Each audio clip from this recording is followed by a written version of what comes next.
to the loved ones of those affected by drugs and alcohol. You know, the true victims, I believe, are the loved ones. You know, even at my lowest of low, living homeless under the bridge in Woolloomooloo, hanging out, desperate for a fix, haven't had a shower, haven't brushed my teeth for weeks. Even then I had hope that I was going to get on. But what about my mum, my dad, my sister, my brother, my auntie, my uncle? They are the true victims, the ones that stuck at home, worried, sick, and I cannot possibly imagine what you guys are going through and have gone through. And I want to just give a few tips, tricks to try and help keep you safe.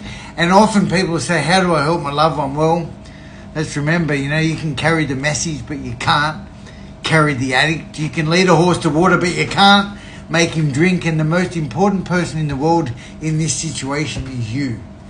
So, you, the loved one.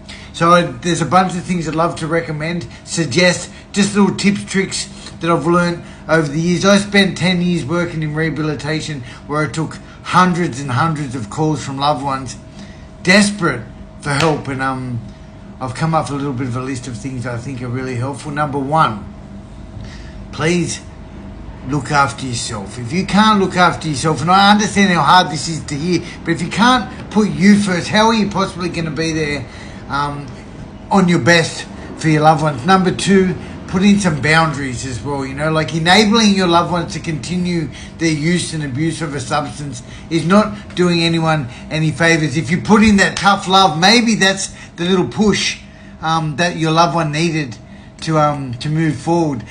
Number three, and this one sucks, but the loved ones are the ones who have to do all the hard work.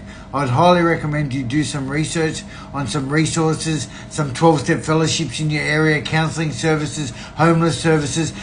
Be able to have the information available for when your loved one is ready, because sometimes it's like the stars and planets align just at the right moment. If you're not ready to hand that information to them, you might miss the gap.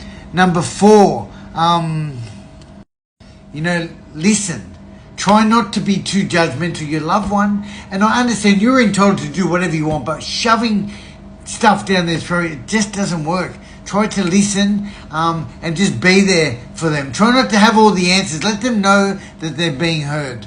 Guys, there's 4 hot tips to try and